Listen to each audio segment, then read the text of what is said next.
الحمد لله وكفى وسلام على عباده الذين اصطفى أما بعد. أعوذ بالله من الشيطان الرجيم. بسم الله الرحمن الرحيم. আলফান academy উদ্যোগের কাছে সংযুক্ত আজকের এই বার্ষিক সাংস্কৃতিক প্রতিযোগিতায় বিচক্ষণ বিতর্ক মণ্ডলী আমার সামনে উপস্থিত প্রাণপ্রিয় ছাত্র ভাইরা, সকলকে জানাই আন্তরিক শুভেচ্ছা ও অভিনন্দন। প্রিয় উপস্থিতি, আজ আমরা দাঁড়িয়ে আছি ইতিহাসে এমন এক মোড়ে যেখানে মিথ্যার সত্যর কণ্ঠকে রুদ্ধ করে রাখা হয়েছে, আর মিথ্যার রাজত্ব চলছে মিডিয়া এবং মিছিলের জোরে। আমি আপনাদের সামনে আজ উপস্থাপন করতে চাই ফিলিস্তিনের সংক্ষিপ্ত ইতিহাস, যা শুধু একটি ভৌগোলিক এলাকার নাম নয়, বরং মুসলিম উম্মার হৃদয়ের ধ্বনি। ফিলিস্তিন, যা আরেক নাম বাইতুল মুকাদ্দাস। এটি শুধু একটি এই ভূমি শুধু একটি রাজনৈতিক ইস্যু নয়, বরং এটি ছিল ইব্রাহিম, লূত, দাউদ, ঈসা আলাইহিস সালাম সহ বহু নবীর পদ্ধতির মাকা স্থান। এই ভূমিতে আল্লাহর নির্দেশে রাসূল সাল্লাল্লাহু আলাইহি ওয়াসাল্লাম মিরাজের রাত্রিতে মক্কা থেকে বাইতুল মুকাদ্দাসে গমন করেন এবং এখানে তিনি সকল নবীর ইমাম হন এবং এখান থেকে তিনি উঠেন। এরপর হযরত ওমর রাদিয়াল্লাহু তাআলা আনহু 637 খ্রিস্টাব্দে এই ফিলিস্তিন বিজয় করেন। তখন ইহুদি, খ্রিস্টান, মুসলিম সকলে ছিল শান্তিপূর্ণ সহাবস্থানে। তখন ফিলিস্তিন ছিল জ্ঞান, সাধনা, সভ্যতার এবং আলোর কেন্দ্র।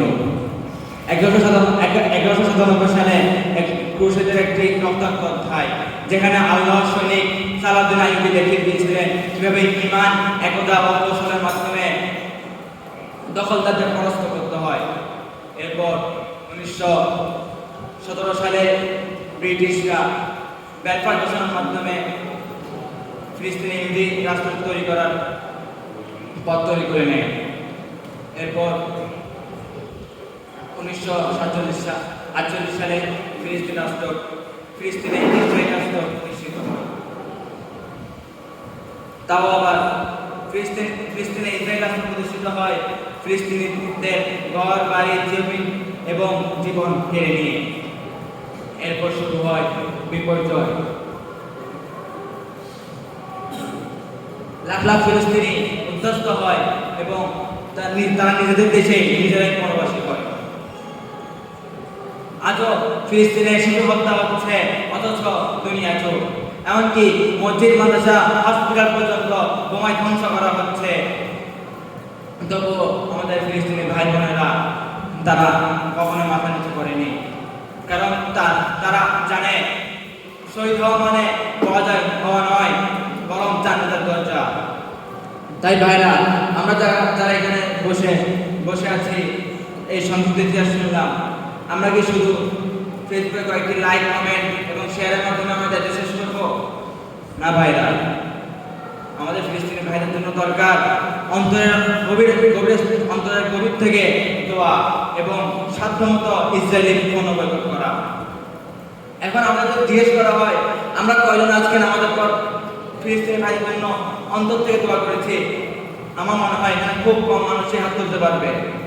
এবং অনেক ভাইরা আছে বয়কটের নাম শুনলে, বয়কটের কথা শুনলে বলে, ভাই আমার একজনের বয়কট দিয়ে কি এমন প্রভাব ফেলবে আমেরিকা, ইসরায়েলে, কি এমন ক্ষতি হবে ওদের। আমি তাদের উদ্দেশ্যে বলতে চাই, ভাই আপনারা এই কথা বলছেন, আপনাদের এই বয়কট দুনিয়াতে কোনো প্রভাব ফেলছে না, কিন্তু কালকে আমাদের বাজারে আপনারা আল্লাহকে বলতে পারবেন, হে আল্লাহ, আমি আমার সর্বোচ্চ চেষ্টা করেছি আমাদের ফিলিস্তিনি ভাইদের জন্য, আমাদের অত্যাচারী ভাইদের জন্য। এটা আপনার জন্য হতে পারে জান্নাতের ওসিলা, আপনার নাজাতের ওসিলা হতে পারে। শেষ করে বলতে চাই, ফিলিস্তিন শুধু একটি ভূখণ্ড নয়, এটি হলো ঈমানের পরীক্ষা।